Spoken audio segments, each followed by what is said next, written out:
And let me, Callie, I'm so excited to be having this conversation with you. oh, I'm so pumped to be chatting. Yeah. Well, so like I said in my email, and then we'll jump right into it, is this is a highly educated audience, but they're zombies when it comes to whole truth about the big food, big pharma scam. So this is going to be kind of a giant red pill, I think, for some of the women listening. Yeah, it just what I re-listened to your interview with Russell Brand last Mm. night just to make sure I wasn't hallucinating. But like I was like, yeah, this is more people need to hear this, and the unique audience that we're speaking to is Totally. women that desperately need to hear it. So this is like, I'm just gonna basically wind you up. Like, this is a super friendly, non-confrontational situation. So I mean, I had my own health journey, so I know for a fact that, you know, there's a big scam going on. So Oh man, it's crazy. So yeah, a big passion for mine is fertility, just with my wife and a lot of friends with PCOS. And I do really think the diet, it's multifaceted, obviously, which you explore, but the dietary lifestyle, it's just not even talked about. So right, there's right. Well, probably a and lot these of are things people have control over. So like right. before you jump to these super hardcore medications, why not consider some of these, our metabolic health and all of these other things that we can be looking at. Like, my practice is all about mindset. So it's Hmm. like, controlling your belief system, because obviously your belief system is also going to influence the way you eat. It's all connected. Yeah. And and I think it's even just I think your mind controls a lot. I mean, I think there's your mindset going into a lot of health things. There's science on that. It's crazy. And we're in a Yeah. state of fear. Yeah. Oh, yeah. Well, so grateful for you. It's such an important topic and you're doing amazing work and so excited to chat. Yeah. Well, so why don't you start off by just sharing a little bit with the women listening about your background and how you found yourself in this rather unique position that you're in? 100%. So I have an interesting background here. I think to come to this space talking about fertility. So I grew up in Washington D.C. and dreamed of being in politics. So I think for the right reasons, very ideological about American competitiveness. Studied economics at Stanford and went into campaigns. And inevitably, what I learned is after the campaigns. Both on the left and the right, people go into political consulting, basically public affairs consulting, lobbying, and the biggest spenders in DC, where I was again with people that were on the other side of the aisle on the other campaign. We're both then working for pharma and food. Pharma spends 5 times more than the oil industry in Washington D.C., and food is the number two biggest spender. So did that, wasn't really for me, got more into entrepreneurship. And then, two big events happened in the past couple of years. My sister, who's really my hero, was really the pride of the family, was a Stanford med school, president of her Stanford class, which she won after I lost it. She just kind of did everything better than me, and was on the medical ladder, which everyone strives for. And she then learned something, and this really kind of sets the context of what brings us to fertility and brings, I think, to the biggest issue in the world, which is that, at med schools, 90% of the curriculum is in pharmacology. And she saw these patients. She was a head and neck surgeon, and they, in for some inflammation of the sinuses, but she looked at their charts and they were dealing with depression. They were dealing with prediabetes or diabetes. They were on a statin for high cholesterol. They were on a blood pressure medication. And inevitably, and this is something she was very passionate about, seeing a lot of her friends struggling with infertility issues, both men and women, inevitably they had some fertility issues too. And the way the medical system works, as Casey's talked about, my sister, when a doctor graduates, they choose between 42 specialties, and then there's 82 subspecialties. So we've siloed the body, and that's actually very profitable. So that patient she saw, who had all those comorbidities, all those medications, they went to a different doctor for each.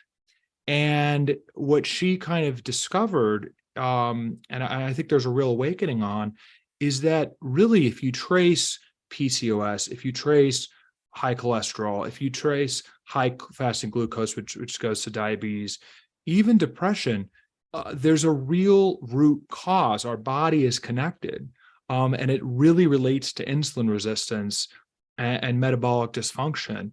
And the metabolic dysfunction, which is also at the root of autoimmune conditions, and 8 of the 10 largest killers of Americans, really almost any chronic disease you can point to, which now drives 85% of healthcare costs. You can really, it's this radical insight. It's very simple, but Casey found you can really do some dietary interventions, do some exercise interventions that really attack the whole thing. That was met with violent opposition in the medical system. They actually said the phrase, and this is just quoting, but her boss said, quote, "Don't be a pussy." And Wow. we didn't go to nutrition school. We are doing serious medical interventions. We do IVF. We do surgery to relieve sinus pressure. We do prescribing of statins.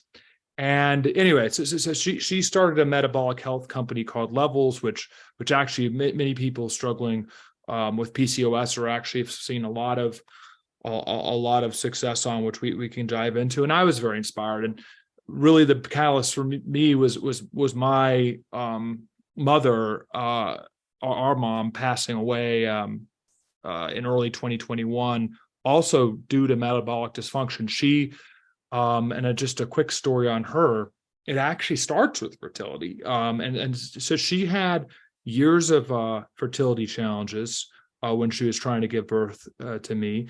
Then she had gestational diabetes. I was actually born at 12 pounds, which is a huge sign of insulin resistance, which is also the underpinning, which is pretty definitive now, of PCOS and fertility issues.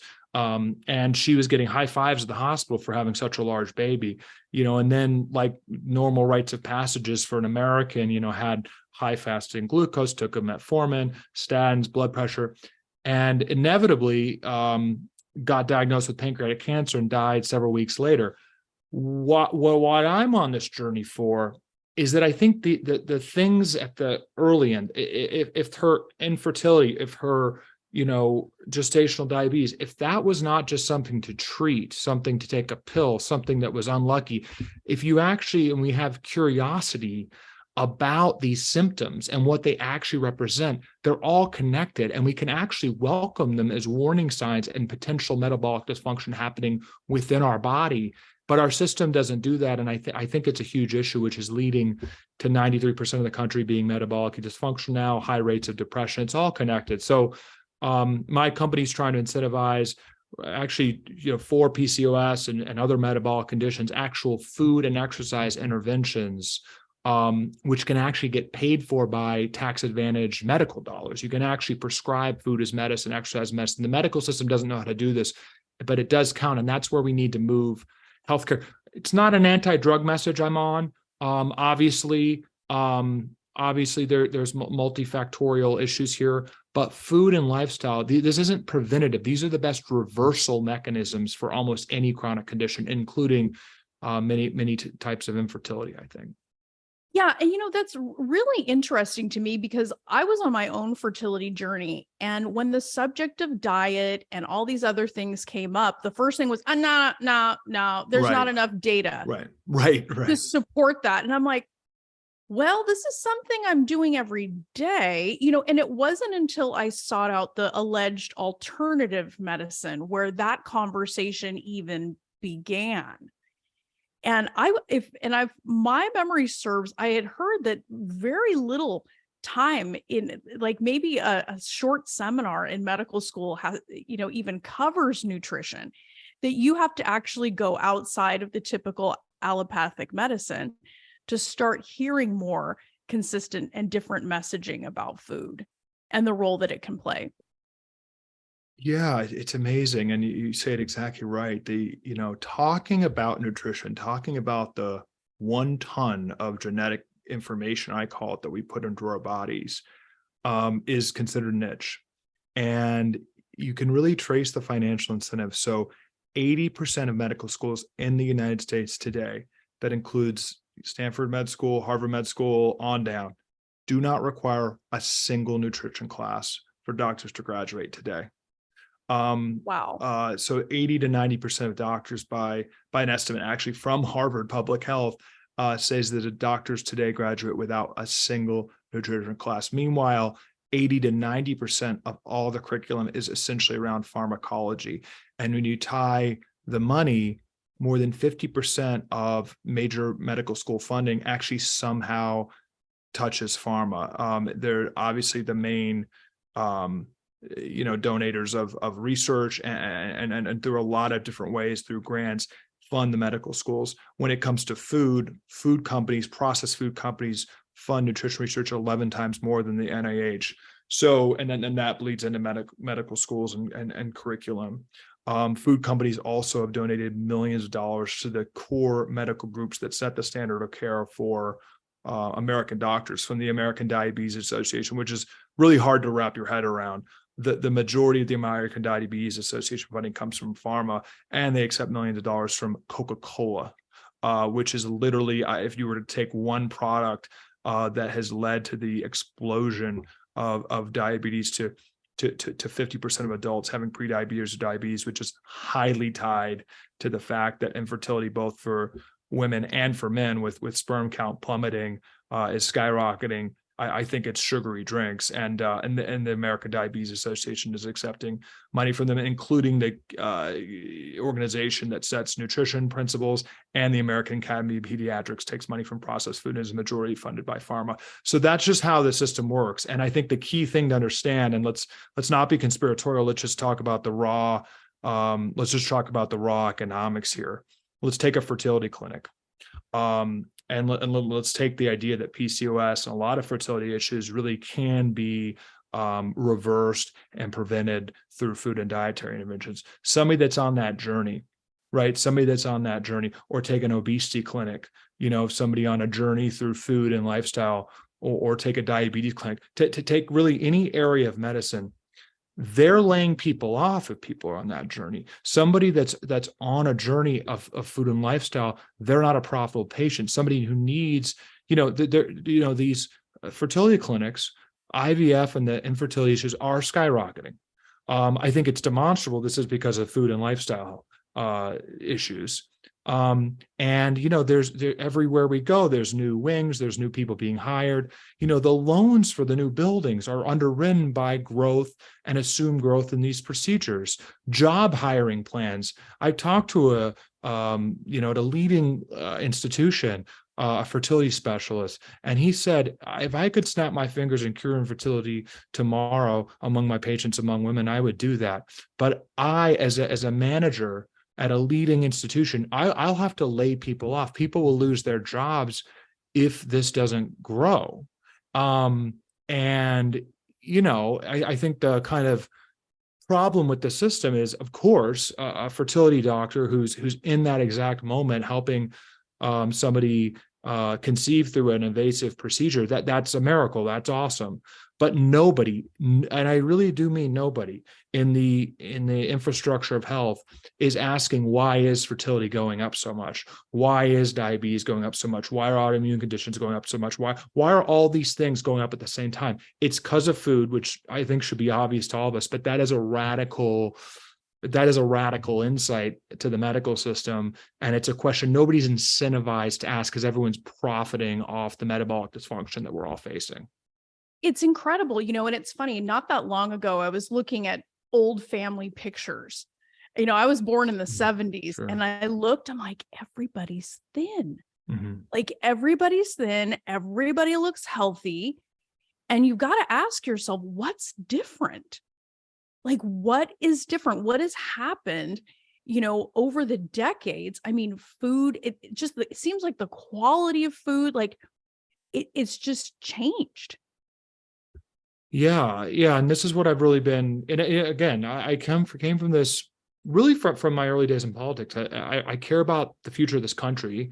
And I just kind of have this simple insight from my sister and kind of going down the rabbit hole in this. The most important issue is that something's happening to us. And you know, when we have an 80% obesity or overweight rate among American adults, 50% prediabetes or diabetes, these are astronomical kind of rates. And I would also add, our reproductive abilities, which is such, you know, like the most important evolutionary function we have, are degrading at a staggering rate. I mean, we are becoming systematically more overweight, sicker, more depressed. I mean, 25% of adult women in the United States are on a mental health medication, which is, you know, not a value judgment really, but just like that is a massive societal dynamic.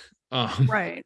And then fertility among men and women is absolutely skyrocketing. So just from a kind of American competitive standpoint, it's like demonstrable, like that's like the highest leverage thing we have.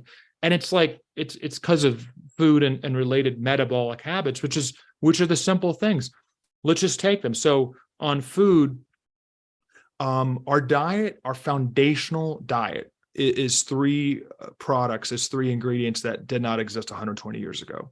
So if you look at any item, you know, at the supermarket, you're most likely to find highly processed grains, added sugar, and seed oils. This is 75% of food in America, ultra processed food, and those are the core ingredients. Highly processed grains were invented 110 years ago. The processing is taking the fiber off, modifying it, taking a lot of nutrition out so it's shelf stable. It also essentially turns into sugar in our blood because the fiber blunts the glucose impact. Then added sugar, we all know about that, but it's 100x up in 100 years, which is just staggering, just doing violence to our cells. And then seed oils, which I call industrial byproduct. It's actually literally was created by John Rockefeller in the early 1900s as byproduct for oil. And it's much cheaper than good fats like olive oil, avocado oil, butter, things like that. And that's you look into even items from Whole Foods, you'll see canola oil or soybean oil. That's doing real, like, serious damage to our cells. And that's actually in Nixon in the 70s, you can trace it. We dramatically like subsidized a monocrop agriculture, you know, subsidy things with an initial good intention to help with hunger, but it ran amok. And we've actually been incentivizing a monocropping ultra processed food system starting in the 70s. And then, as you said, you can really just trace the obesity epidemic right from there. Just real quickly, sleep. I don't think we fully realize this. The average sleep for an American has gone down 3 hours in 100 years.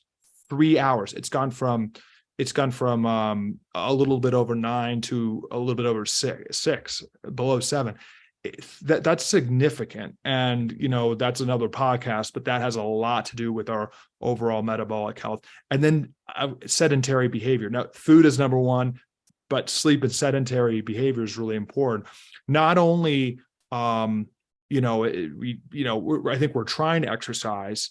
I personally, my thing is, I think we all need to exercise because we've taken away movement from our daily lives. But the real problem is we've taken away movement. You know, movement just used to be part of our lives. Kids used to play outside much more. School used to be more dynamic. Now we sit, both children and adults, in desks all day. And just that daily movement, the daily walking, that is being robbed from our lives systematically when you look at the statistics. And that's a huge problem. And then the last thing I'll say, which impacts fertility and everything else, is chronic stress. You know, we've talked, you know, and we all know about this, but it is evolutionarily unprecedented that we have, you know, a phone throughout all hours of the day, just constantly designed to trigger kind of that fight or flight, really.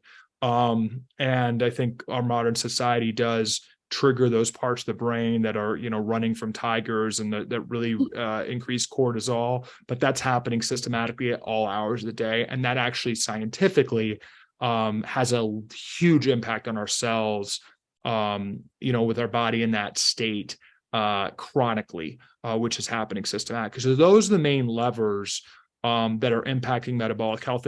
And my message is this: it sounds complicated to change, but it's really not. I mean, this is very important. 25% of kids now having prediabetes, diabetes, you know, the obesity rates, the chronic disease rates. It's bankrupting our country. It's really hobbling our citizens. I think infertility and fertility issues should be the biggest warning sign we have with how much that's going up. And there are ways we can change this to incentivize better food, to educate children about sleep, to educate children about mindfulness and ways to deal with chronic stress, and to encourage a more active society. So I actually, it sounds idealistic, but we have to do that. And I think it's a really a moral blind spot, a financially motivated moral blind spot. And this is my message, to your audience. Obviously, this is a very personal, multifaceted journey on fertility, but you are being lied to by your doctor, and it is completely medically inaccurate for them not to be putting these issues front and center. And if they're pushing you into an intervention, or you feel that, your gut is probably right, and that is financially motivated. And there are root cause options that should be first, that are ways to prevent, but also reverse. There's absolutely mind-blowing studies to me on reversal of PCOS and other conditions. PCOS, you're tell me if this doesn't ring for you, but very highly tied to insulin resistance. Oh yeah. Which is highly tied to food. So yeah. Well, and it's interesting because if we go back to something that you said, I mean, making the logical, like sort of conclusion based on who's pulling the strings and who's putting the money in the system, that is 100%. That's just some simple, basic, critical thinking skills, Calley. Like, who is funding this? Asking yourself that very simple question: where are these studies coming from? Like, it absolutely floored me a few months back when I saw a meme about how Frosted Flakes or some cereal was somehow more nutritious than meat. It was like meat and eggs. And I was like, I thought it was a joke when I first saw that. I'm like, what? And then when you look that's the government putting that information out, like, who's funding that? I mean, even if you had no background in nutrition or any like medical science whatsoever, I think any reasonable thinking person would take that and just, that's interesting. You're going to tell me that something that's highly processed, covered in sugar, shelf stable for a few years is somehow more nutritious than a piece of meat or an egg. Oh my gosh. Yeah. And it sounds ridiculous, and it sounds like a funny meme, almost like an Onion article online. That study saying Lucky Charms, I think Fruit Loops too, healthier than beef and eggs. It was overall, it was several dozen name brand cereals recommended, and then chicken, grilled organic chicken, beef, eggs, fresh eggs, all rated as discouraged. That study is the preeminent NIH nutrition study, funded millions of dollars by our government. I think it actually alludes to what the problem is. There's a couple elements.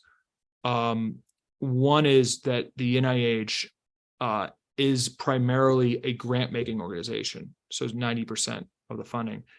And it's really not often NIH bureaucrats making those decisions. They have panels.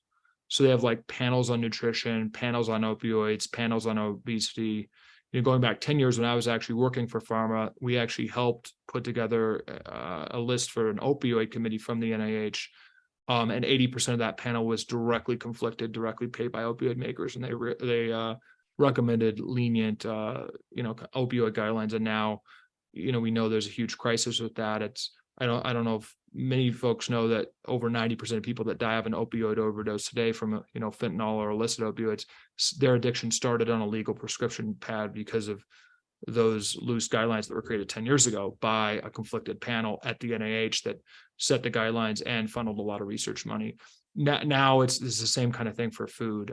You have on the USDA nutrition guideline committees, the recommendations for Americans that funnel into all other kind of guidelines and public policy, 95% of the experts that created the 2020 guidelines had a direct payment from either pharma or food companies, many both.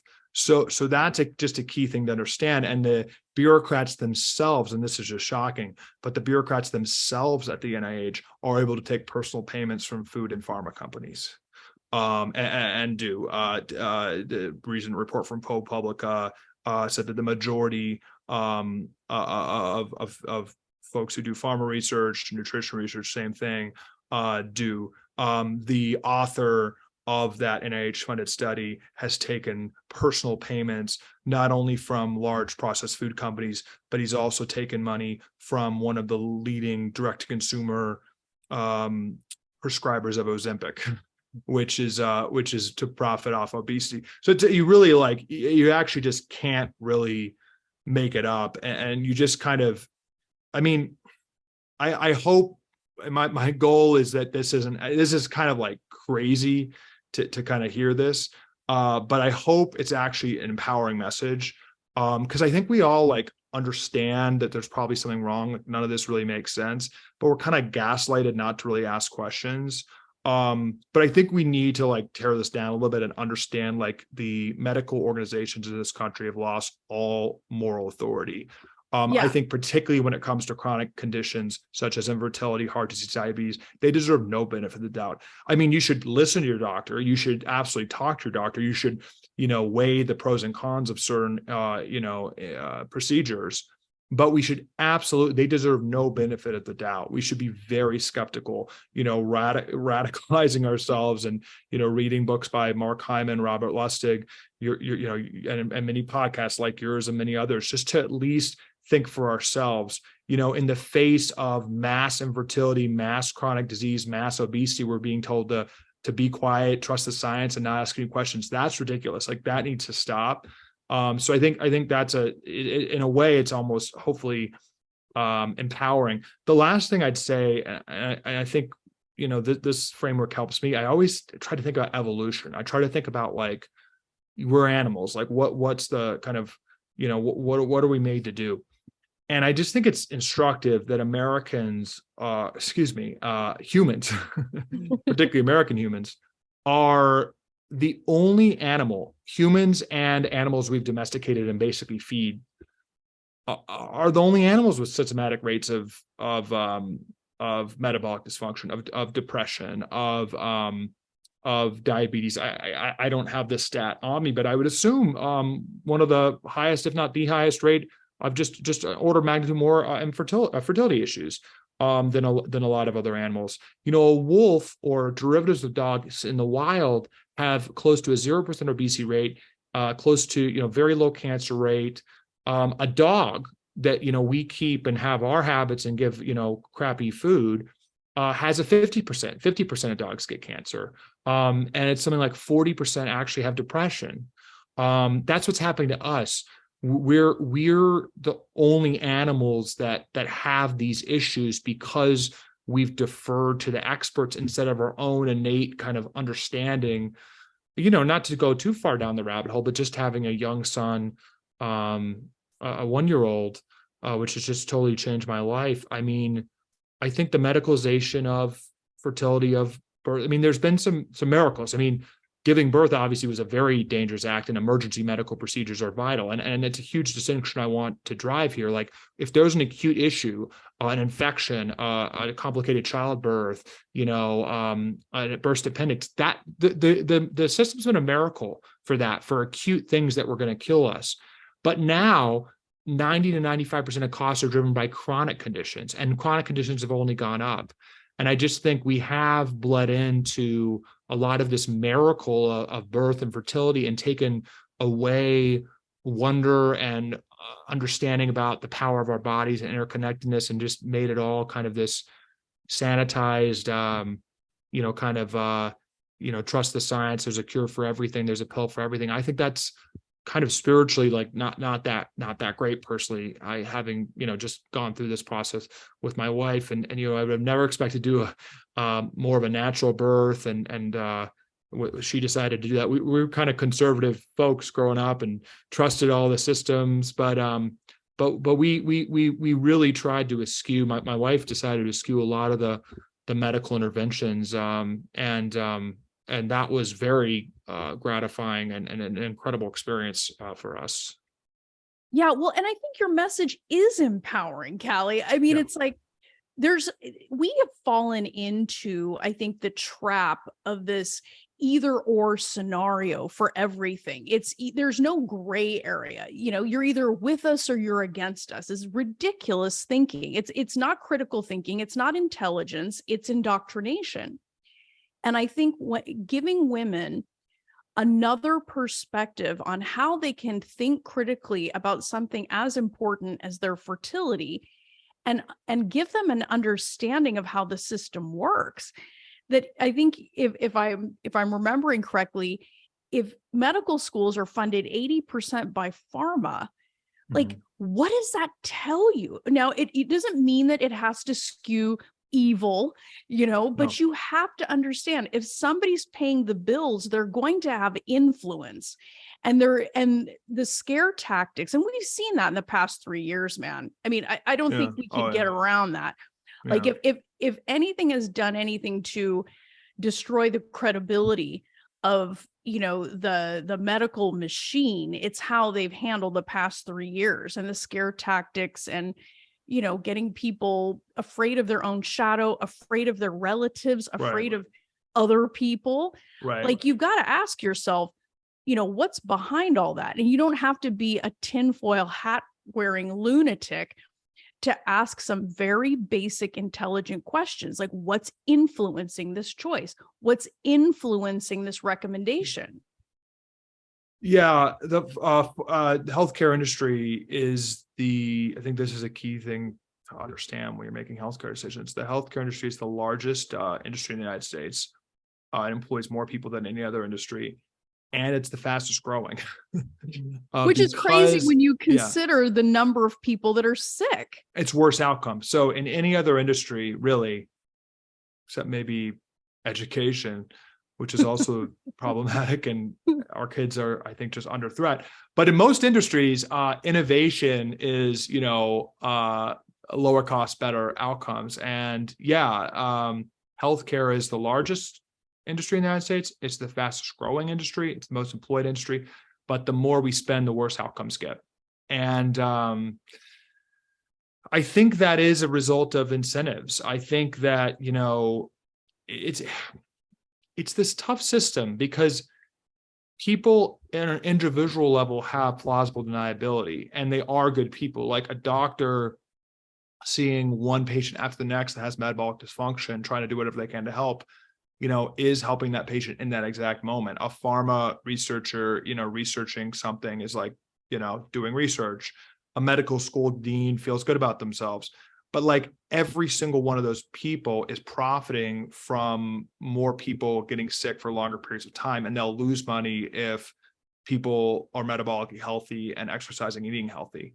So I would say there's an increasing recognition of these folks that that's the dynamic, and there's a lot of confliction. Doctors have the highest suicide rate and the highest burnout rate of any profession in the United States. I don't think that's because they're working a lot. A lot of professions actually work a lot. Entrepreneurs work a lot. If you're working a lot on something that you feel very motivated by, you don't, that's okay. I think the problem in the medical system is that we actually attract some of the smartest, most dedicated people in the world to come to America and be doctors. It's kind of been the shining hill, to be a doctor in the United States.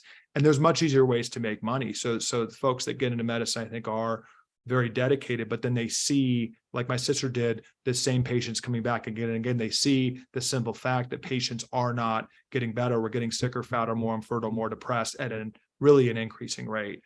So I think that's leading to a lot of, the just skyrocketing rates of depression and burnout among physicians.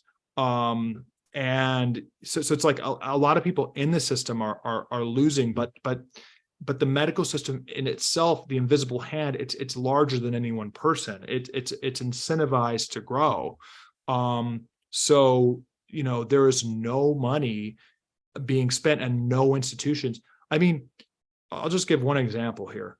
As I said, the USDA has a very conflicted folks that make our nutrition guidelines. Our nutrition guidelines to this day, right now, the guidelines we're under say that 10% added sugar for a child 2 years and up in America is the recommendation.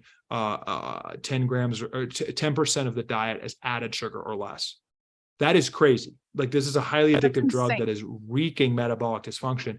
And it's like, I'll tell you, if like the dean of Harvard Medical School and the head of the NIH and the Surgeon General, they could do this tomorrow. They could hold a press conference tomorrow and say that 85% of healthcare costs, 8 of 10 deaths, leading cause of death in America, are being caused by chronic conditions. And the number one reason for that is the 100x more sugar that we're consuming than 100 years ago. None of that's even, I think, really debatable. They would disagree with. So let's push sugar recommendations to zero. Let's not ban it, but let's not recommend it as the government, and try to get that out of our schools and our and that would make a huge difference. Like we talk about solutions, that would dramatically decrease infertility. I mean, that would dramatically, again, PCOS is highly related to insulin resistance, which is diabetes, on the spectrum of diabetes, which is blood sugar. Right. So I think there's just this moral cowardice. Instead, leaders from Harvard Med School, now they have a huge new obesity clinic, and they're arguing literally that saying obesity isn't the result of food or lifestyle. They're literally saying that. Harvard Medical School, which stands to make a boatload of money, their leading obesity center in the country. If kids eat healthy, there's no money for obesity centers. And the fact of that, and I hate to say it, but it's somewhat similar to what's happened, with the massive just boom of fertility. And again, these folks are doing good things on a patient by patient basis, but I find it a little grotesque is that it's some kind of like, some kind of victory for children's health that we have massive children's hospitals, that some victory for women's health that we have just massive increase in spending and massive structures for fertility, that it's an increase in, victories for heart disease, that we have massive childhood cardiology centers and liver transplant centers. It's like, this is all like heralded at press gatherings with politicians about how it's like medical innovation. This is terrible. Like we should not be trying to build larger and larger fertility centers. That's not a victory for women's health. It's a disaster that everyone's getting so infertile. We should be asking that question, but we're being gaslighted to such a degree that even a patient today thinks it's kind of fringe to talk about nutrition. That is unconscionable. Right. Well, I mean, I think your point is absolutely well taken. And I think your point about the right doctors doing good things. I mean, there's a handful of physicians, that I've come across in my own practice, been on this podcast, that are daring to do things differently, encouraging women to be more mindful, look at their mindset, look at their diet, look at their exercise, look at their quality of life. Like that's cutting edge, Calley. I mean, and the idea that, I remember when I was going through fertility treatment, I mean, there was no attention paid to lifestyle. Nobody was asking me anything about my diet. It was just totally pinned on my age, that I must be old. I'm over 35. Right. That is the only reasonable explanation. But then you have to ask again, where did those studies come from? Where is that information coming from? And why would they be incentivized to have me empower myself and other women? I mean, if all these women just took out, as you said, seed oils, highly processed grains, and sugar, like what impact could that have on their metabolic health? It's probably extraordinary. Astounding. And if you Google PCOS, food, PubMed, there's really astounding research on I think it's a 12-week intervention on really trying to cut grains and sugar. I mean, kind of almost like a keto type diet. I mean, there's really powerful. I mean, this is not, just again, it's like you talk to provider about food, it's, oh, I guess, preventative, the community health group. No, it's the best reversal. It's the best treatment. It just makes me sad, because it's like people say like lifestyle intervention's hard. No, I think there's various numbers on this, but some put it at 25% of PCOS rates, the plummeting sperm count rates, massively increasing depression and suicide rates. I mean, what's happening right now is really hard. And I actually think people want to be healthy, but we're in this system that just totally gaslights and incentivizes kind of the wrong things. I mean, we spend $4 trillion in healthcare. We would never design from a blank slate the policy we have right now, where we wait for everyone to get infertile and sick and overweight and depressed, and then give them these marginal pills. We'd really try to attack the root cause. And, we could do that. We could, subsidize, which my company's trying to do, healthier food.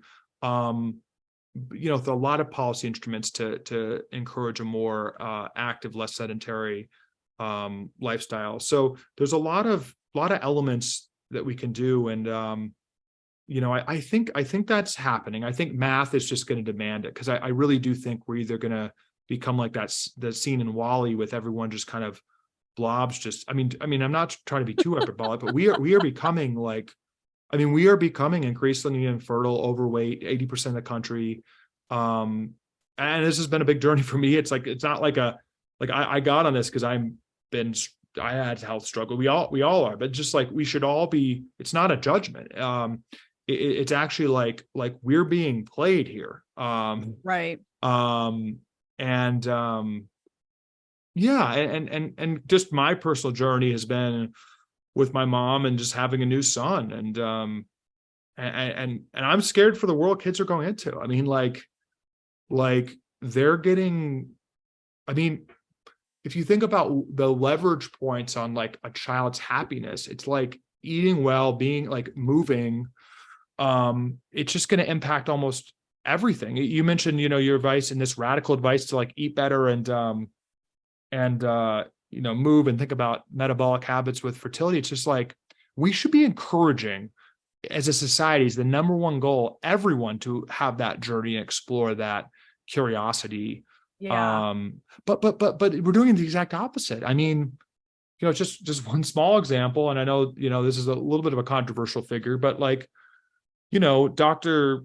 Fauci and everyone in the medical establishment was criticizing podcast hosts like Joe Rogan and 2020, 2021 for literally, like, they were saying every day, like, to exercise. It wasn't about like weird it was like this message from kind of the podcast world and the kind of health influencer book world. It was like, hey, isn't COVID tied to metabolic dysfunction? You look at the statistics on, blood sugar, obesity, and death. It was astounding. You look at the statistics around like vitamin D and just micronutrients and nutrition. It's astounding. That was called misinformation. There was a absolute like almost violent attacks on people who were talking about the links between metabolic dysfunction and COVID, which were astounding. There's a recent study that came out about vitamin D, just like highly correlated. If you just took vitamin D supplements, about more death rates from COVID.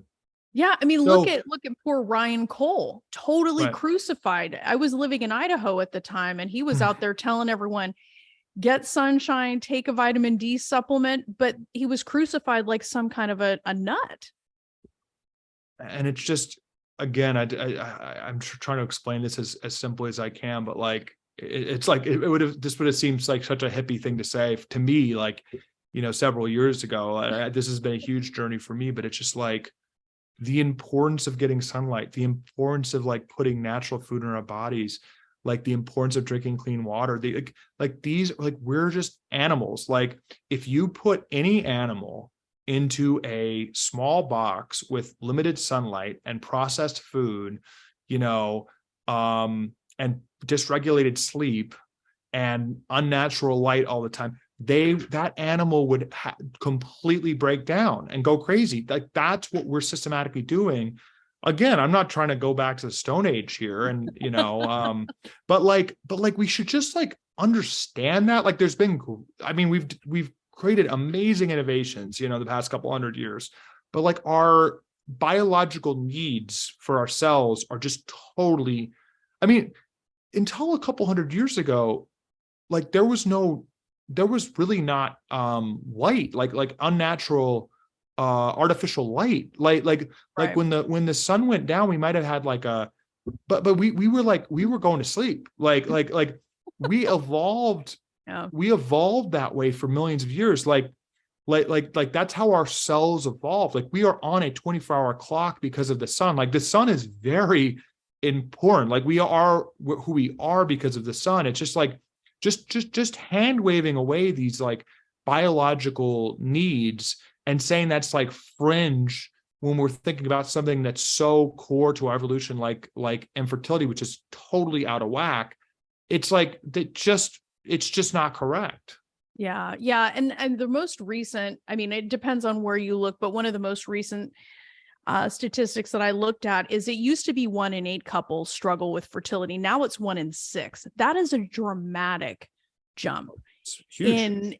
And it's if people are not asking questions, then it's kind of on you, man. It's like it's got to start asking some questions. You have to start looking at, how we can empower ourselves in the process. I mean, I just saw a functional medicine physician, and he was telling me, he's like, yeah, in the Houston area where we live, he said he can time it to almost the day that somebody from outside of the United States comes into the United States, has 6 months of eating American food, and they will suddenly develop, and he's watched this over the years in his practice, IBS, gluten intolerance, all kinds of rashes, things like that. He said 6 months to the day. He knows when people come from out of the country, they notice this. Yeah, and something helpful for me is, a lot of these issues are, we hear the word inflammation, and we all I've heard that, we've all heard that word. Yeah. It's been instructed to me what actually that means. So inflammation is generally throughout our history, evolutionary history, is a good thing.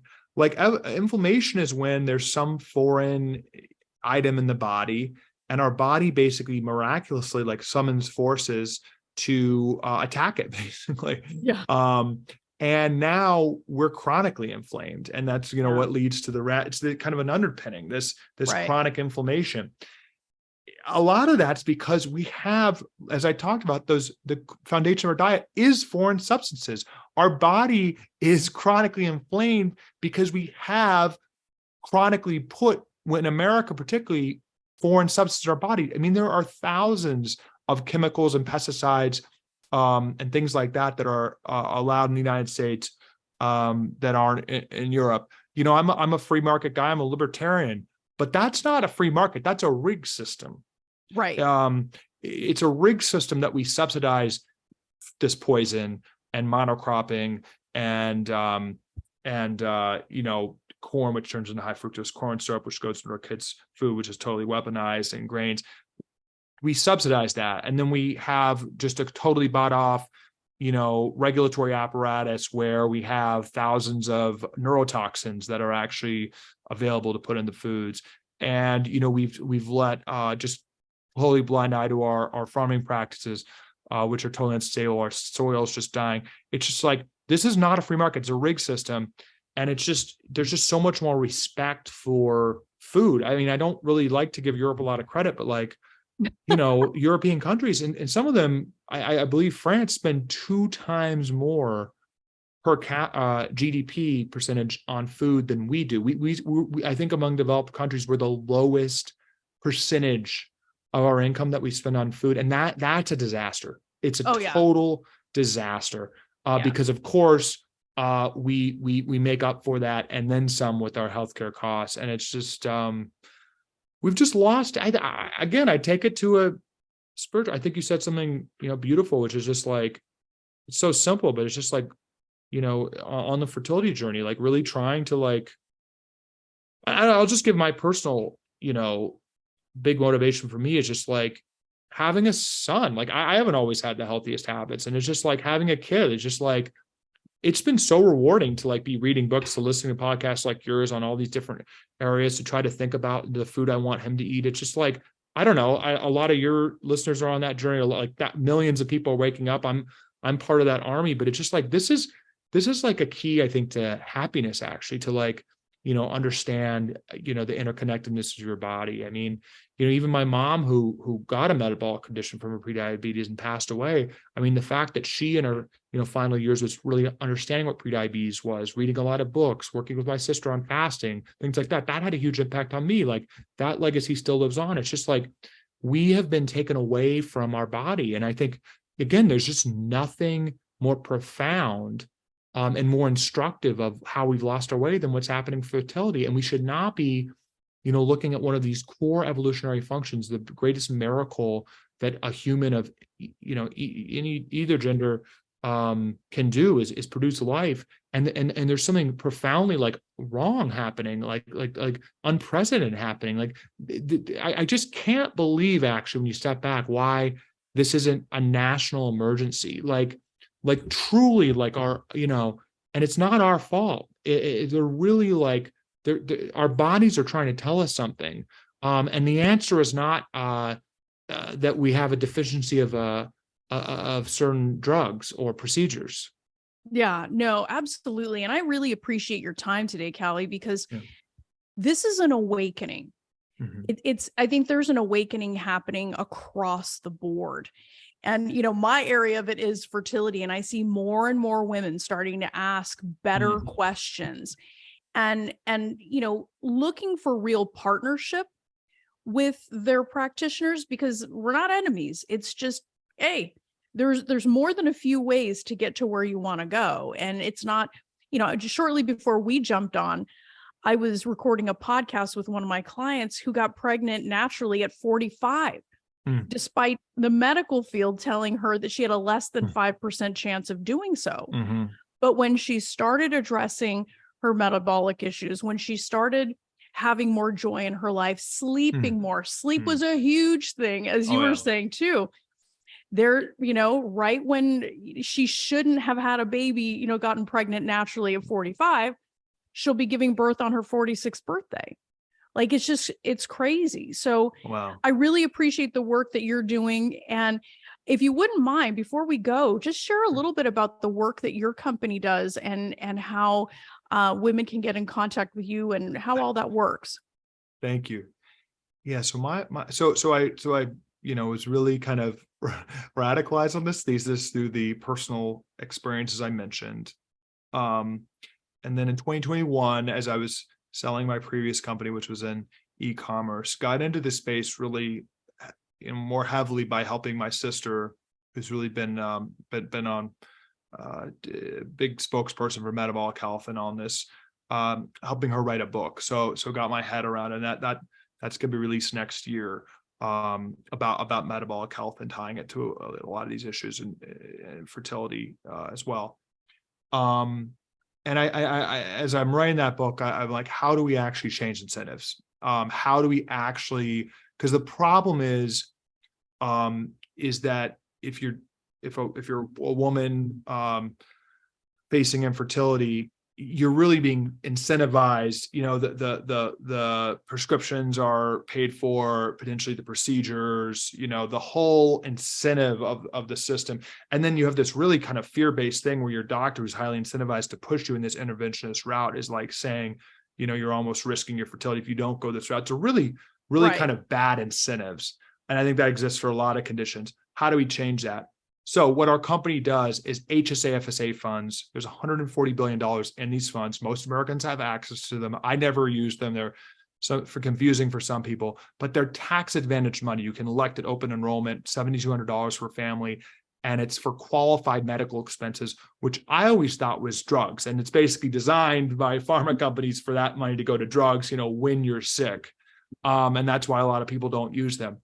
We found, though, that if a doctor writes a note explaining how food, exercise, supplements can actually help prevent or reverse a condition, and PCOS is a big one, that we work on, then we provide that note, and then you can purchase healthy food in that note, exercise, supplements. I mean, there's, omega-3s and some other very important ones for fertility and just general in that world. But our physicians, our clinicians create a detailed plan based on the condition. And then that saves 30, 40%. So we have a very, hopefully, seamless telehealth process, and then integrated with leading merchants, where you can just asynchronously take a survey and purchase items with your HSA FSA. So it's truemed.com.